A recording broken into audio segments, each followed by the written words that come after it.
High, আমি সোহিনী। আজকে দেখাচ্ছি কম্পারেটিভ এক্সামসের ডাইস লেসনের উপর একটা প্রবলেম সলভ। তা কোশ্চেনটা কি আছে?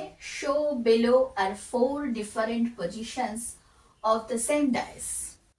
Find the number of the face opposite the face showing 6। 6 এর অপোজিটে কি আছে?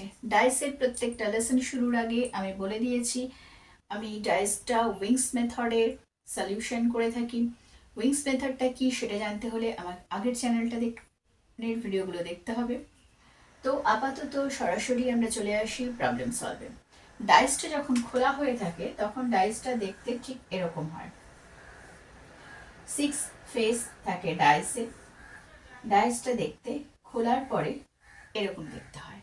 এবার আমি বলেছি যে যে কটা ডায়াগ্রাম থাকবে তার মধ্যে ম্যাক্সিমাম কমন যেটা নাম্বার থাকবে। ম্যাক্সিমাম কমন কি থাকছে? এখানে 3 আছে, প্রত্যেকটার মধ্যে 6 নেই। আচ্ছা, 3টা আমরা ম্যাক্সিমাম কমন পাচ্ছি। সেই ম্যাক্সিমাম কমনটা মিডিলের ঘরে বসবে। এই ম্যাক্সিমাম কমনটা যেই যে ডায়াগ্রামে থাকবে তার অ্যান্টি ক্লকে বা ক্লক ওয়াইজে যেগুলো থাকবে সেগুলো আমরা বসিয়ে যাব পরপর। তা প্রথম ডায়াগ্রামে আছে 3 এর অ্যান্টি ক্লক কি আছে? 4 আছে, তার 5 আছে। 4 আর 5 হচ্ছে অ্যাডজাসেন্ট ফেসের মধ্যে রয়েছে। এখানে নেই, এখানে 3 আছে, আবার 3 এর অ্যাডজাসেন্ট ফেসে 5 আছে, 5 বসে গেছে।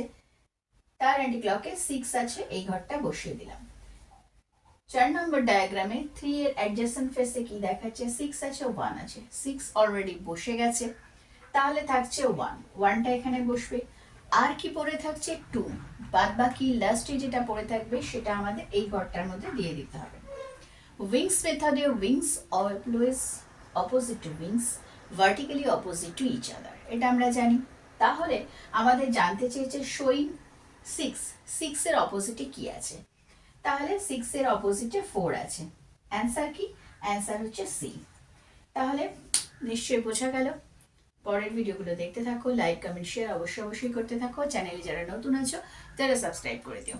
বাই।